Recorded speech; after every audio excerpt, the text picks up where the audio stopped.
Mungkin langsung saja kami dari mahasiswa IAIN Kediri Prodi Studi Agama-Agama ingin mewawancarai ataupun ingin bertanya terkait tentang pengembangan dakwah dari umat Kristiani itu seperti apa.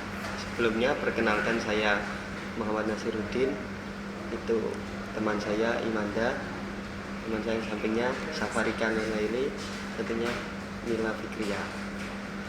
Mungkin selanjutnya bisa dimulai terkait tentang dakwah dalam agama Kristen itu seperti apa dalam penyampaian ataupun metode ataupun gimana gitu. Salam sejahtera. Salam sejahtera dan kami senang kita bisa berkumpul siang ini. Terima kasih atas kesempatan dan kita bisa tukar pikiran, bisa sharing tentang pengembangan kita dari umat Kristiani. Itu mulai sebenarnya dari manusia pertama, ada Adam dan Hawa, dan Allah memberi perintah untuk beranak cucu dan memenuhi bumi ini dengan kemuliaan Allah, supaya semua orang di dunia bisa tahu siapa menciptakan kita. Karena itu selalu menjadi salah satu pertanyaan paling diingini diketahui. Saya dari mana? Dan tujuan hidup saya apa? Mengapa saya ada di bumi? Itu pasti muncul dalam hidup seseorang. Jadi supaya jelas, pada awalnya Allah menciptakan langit dan bumi dan segala isinya, dan Dia menciptakan manusia supaya mereka tahu ini kita tersayang, atau kita di atas semua hewan-hewan, satwa semua. Kita di dalam rupa dan gambar Allah. Jadi mulai dari situ orang yang mau menceritakan tentang siapa menciptakan kita dan tujuannya untuk apa. Jadi Kristen membangun dasar dari kitab suci Taurat, itu ditulis dalam Taurat, Zabur. Kalau Kristen mungkin banyak juga dari Injil, itu dari Isa Masih atau Yesus, karena kata Kristen itu dari pengikut Kristus. Kristen itu sebagai pengikut, bukan dipaksa, bukan diwajibkan, tapi orang yang aku mau, kita semua diberi hak bebas, kita semua boleh memilih. Jadi kita pergi dan kita bisa menjelaskan, pernah tahu siapa menciptakan langit, bumi, gunung, sungai? Ini Allah yang benar yang menciptakan semuanya. Pernah tahu mengapa kita ada di sini? Karena Dia mengasihi kita dan Dia mau punya hubungan dengan kita.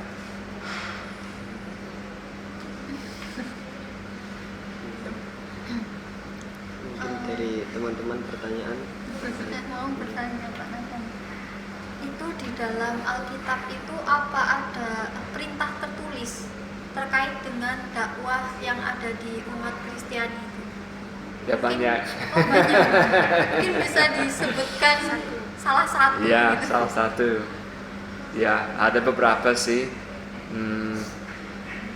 Mungkin yang pertama ini menjadi semacam dakwah, juga semacam pengakuan atau syahadat bagi orang Yahudi, karena orang Yahudi yang dipilih awal untuk membawa kabar tentang siapa itu Allah yang benar. Jadi ini dari Ulangan, kitab Ulangan. Inilah perintah, yaitu ketetapan dan peraturan-peraturan yang kuajarkan kepadamu atas perintah Allah Tuhanmu, untuk dilaksanakan di negeri yang akan kamu masuki serta duduki. Jadi ini diberi Nabi Musa yang menyampaikan ini, dan mereka siap untuk masuk. Mereka umat Yahudi sudah dibebaskan dari negara Mesir, dan mereka akan masuk negara Israel itu dijanjikan. Jadi ini dari pasal 6 ayat 4 dengarlah hai Israel, Allah adalah Tuhan kita. Allah itu Esa.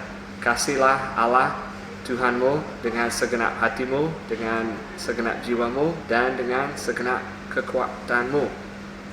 Nah, jadi itu sampai saat ini masih diulangi kalau orang Yahudi berkumpul, namanya Shema. Karena kata yang pertama dalam bahasa Ibrani Shema, atau dalam bahasa Indonesia dengar. Jadi dengarlah. Ya, tapi dalam bahasa Ibrani Shema. Jadi Shema Israel Adonai Eloheinu Adonai Ahad. Itu yang tadi saya bacakan dalam bahasa Indonesia.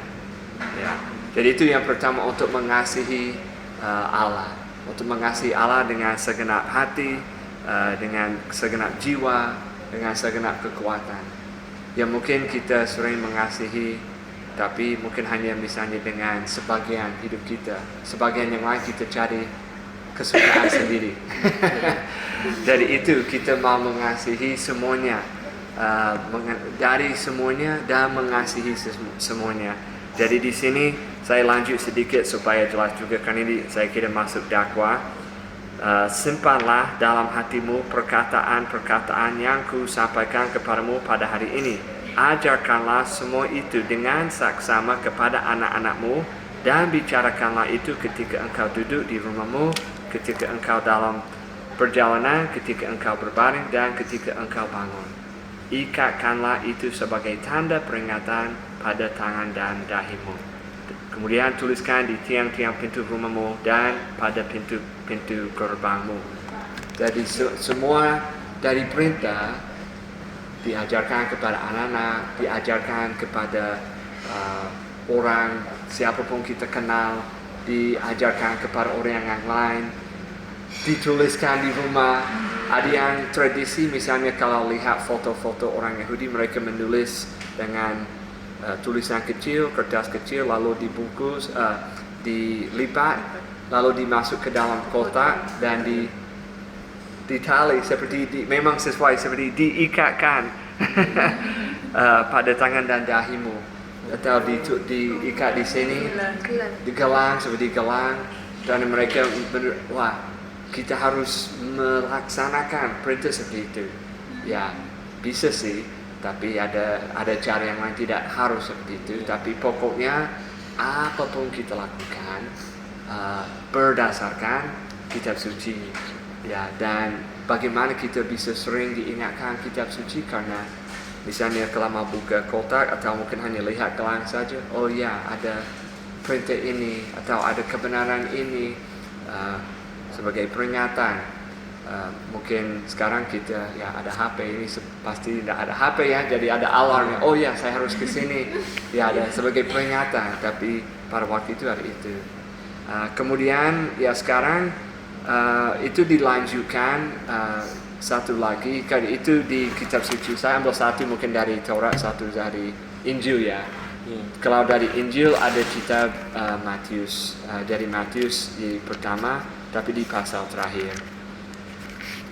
Ini di dalam Matius, setelah Yesus Isa Masih itu disalibkan untuk dosa manusia, dia dikuburkan, lalu dibangkitkan, dan dia tinggal di bumi selama 40 hari, dan dia meneruskan dan juga menambahkan sedikit kepada perintah itu tadi. Jadi di kata-kata terakhir sebelum dia terangkat ke surga, Isa mendekati mereka, itu murid-muridnya, dan bersabda, segala wewenang dan kuasa baik di surga maupun di bumi sudah diserahkan kepadaku. Sebab itu pergilah, jadikanlah semua suku bangsa pengikutku, dan permandikanlah mereka dalam nama Sang Bapa, Sang Anak, dan Ruh Allah yang Maha Suci. Ajarlah mereka menaati segala sesuatu yang telah kuperintahkan kepadamu, dan ingatlah aku menyertai kamu sampai kesudahan zaman.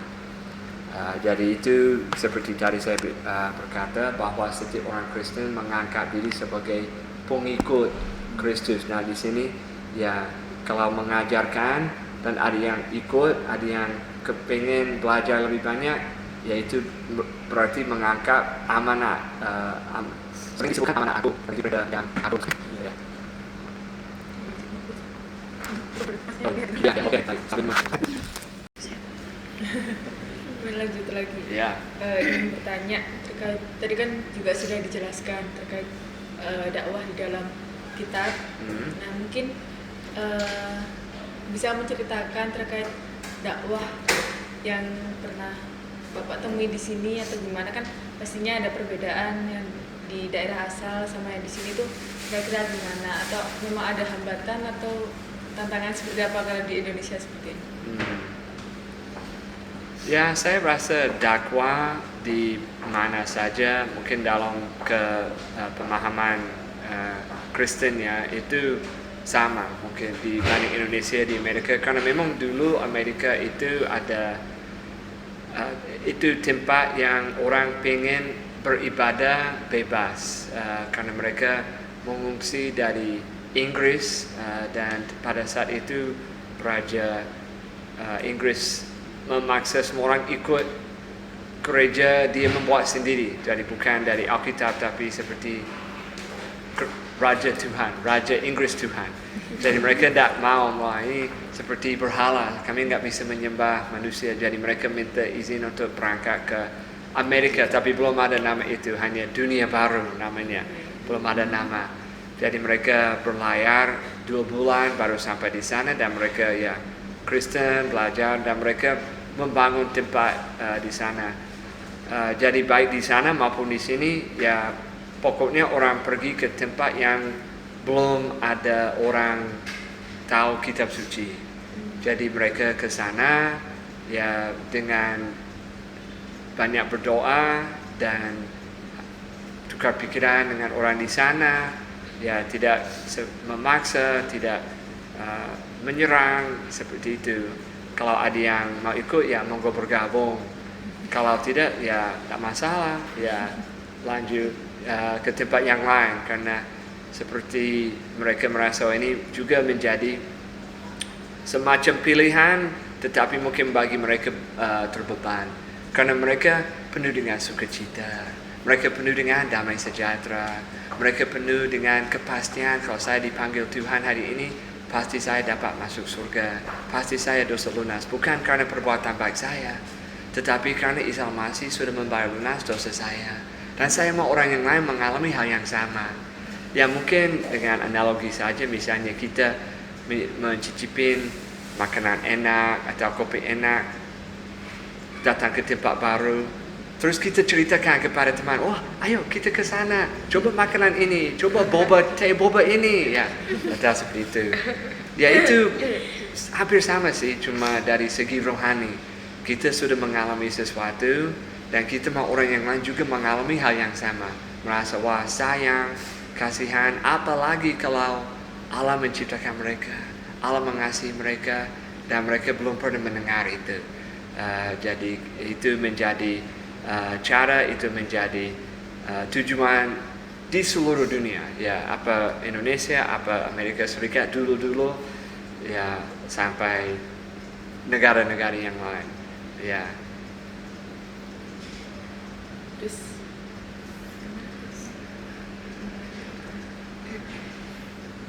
Ini, bagaimana perkembangan dakwah terkait dengan pengembangan keintelektual umat Kristen di Indonesia?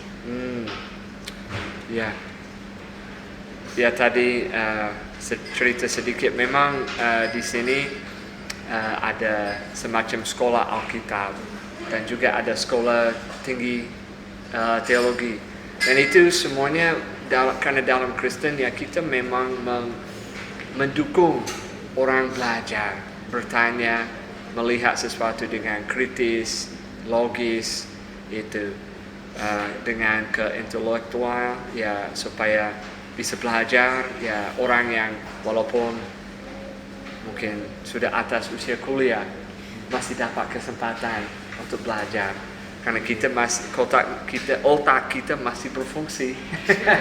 Jadi kenapa nggak belajar? Kalau sudah lanjut usia, sudah 30, 40, 50 tahun, kenapa nggak belajar kalau kepingin? Kalau ya dari Indonesia, ya saya rasa dari hal-hal misalnya dalam kemerdekaan atau dalam dulu setahu saya ya Indonesia itu dijajah oleh Belanda kan. Nah banyak dari Belanda orang Kristen. Jadi mereka membangun jalan, mereka membangun gedung, mereka ada sistem perbankan atau perekonomian pemerintah yang teratur dan ya banyak hal yang bisa di demokrasi mungkin dari negara mereka memberi pendidikan dan ada ya pahlawan-pahlawan seperti Ibu Kartini juga supaya perempuan juga boleh masuk sekolah. Tapi itu menjadi warisan ya kepada Indonesia banyak hal dari Belanda. Jadi menurut saya kalau lihat apa kita dapat dari Belanda, di sini ada jembatan juga untuk ada sistem perdagangan dengan rempah-rempah, dengan kopi, dengan sumber daya tanah itu apapun masih sampai sekarang dilakukan dulu oleh Belanda. Saya rasa itu warisan dari Kristen yang mengajarkan, yang mengembangkan masyarakat, karena kembali ke pernyataan awal bahwa Allah mempercayakan manusia untuk memelihara tanah, itu warisan juga dari Adam dan Hawa. Jadi kita harus menjaga dunia, kita harus melestarikan dunia, kita harus memastikan ya semua bisa dipakai dengan baik dan tidak rusak, tetapi tetap berkembang. Apalagi universitas, jadi itu sekolah tinggi, universitas itu juga dari Belanda, bukan SD, SMP, SMA, tapi sampai universitas. Ya, jadi itu mungkin saya belum bisa menyebutkan semua yang dilakukan oleh Belanda, tapi pokoknya ya banyak warisan itu yang memberi kontribusi kepada dunia ilmu atau ke intelektualan yang masih ada di sini. Terus terkait kan saya pernah tanya kepada pendeta Kabul terkait Pak, adakah radikalisme dalam Kristen? Itu ya jawabannya itu kalau menurut saya yang saya lihat itu ada, karena di Amerika itu pernah ada penembakan terhadap gereja, umat gereja ditembak, tapi yang nembak ya dari Kristen sendiri. Mungkin itu gimana Pak? Ya, setiap kepercayaan punya radikalisme. Setiap agama punya orang radikal. Ya, tanpa terkecualian. Tapi yang sering terjadi mungkin di Amerika karena banyak Kristen, mungkin mereka menyalahgunakan nama. Jadi mereka melakukan hal tapi atas nama agama. Kalau tembak ya karena beli senjata, pistol itu gampang. Tapi kalau orang emosi, marah, ya tidak, ya kalau mereka percaya apa atau mereka sungguh ikut agama mereka atau tidak, akhirnya ya mereka hanya mengekspresi amarah mereka untuk menyerang seseorang atau menembak seseorang. Itu yang bisa jadi. Tapi sebaliknya, pernah ada kasus orang yang bukan Kristen datang ke kampus, datang ke sekolah, dan dia tanya, siapa di sini Kristen? Dan mereka angkat tangan, langsung ditembak. Jadi seperti mereka keburu. Ya, diburu itu. Ya, itu bisa jadi juga. Kalau dalam misalnya 5 tahun terakhir ini, ya semakin kurang menurut saya, semakin kurang radikalisme karena itu tidak bisa tahan. Harus ada pengikut baru. Padahal ada yang sudah sadar, wah ini salah, dan mereka keluar. Dan kalau tidak ada penerus, ya sudah. Ya. Jadi itu yang mungkin hanya sekarang yang sering muncul beda pendapat saja, tapi bukan sampai kekerasan atau itu. Saya bukan radikalisme, cuma salah paham, salah miskomunikasi atau beda pendapat. Ya, aman sih. Mungkin itu apa terkait pertanyaan-pertanyaan tadi sudah dijawab, mungkin ada pesan buat mahasiswa untuk kedepannya seperti apa? Ya, bagus terus bertanya. Bisa kita bertanya lain, jadi apa? Ya, yang penting ya kita diberi pikiran, kita diberi data, kita diberi kesempatan untuk cari jalan lurus, untuk cari kebenaran. Ya, setiap orang punya pendapat, setiap orang termasuk dosen, termasuk guru, mereka punya agenda sendiri, mereka punya pikiran sendiri. Apa itu benar atau tidak ya? Saya mendorong ya, kalian sendiri yang mempertimbangkan kata-kata dari semua orang. Ya, dengan kata saya pun silakan ya, membuktikan sendiri atau cross check. Itu sesuatu saya dia ini yang terjadi di masa kampus di antara 18 sampai 22 tahun. Banyak kampus, banyak dosen seperti mau apa ya, hampir dicuci otak mahasiswa. Karena mereka tahu ini mereka hanya akan dengan saya terus dengan saya punya pendapat sendiri, dan saya bisa mengenali mereka dengan pikiran saya dengan dia bukan objektif, bukan sangat subjektif. Jadi seperti ini mau membuat mengikut dosen dengan satu kuliah aku. Jadi saya mau mendorong semua mahasiswa yang dengar dosen, menghormati dosen, menghormati semua yang tua, tapi jangan takut mempertimbangkan dan membandingkan kata-kata mereka dengan kehidupan yang lain, yang lain, tulisan yang lain, yang lain, supaya bisa mendengar dari dua pihak yang bukan satu pihak saja. Dan ini ya kita diberi hanya satu hidup, jadi kita harus hidup kita dan kita harus cari ya jalan kesempatan bisa disediakan oleh Islam supaya apapun kita ambil kita bisa keluar di surga. Terima kasih. Ya, mungkin sekian dari kami. Kita minta maaf. Mungkin saya akan sharing.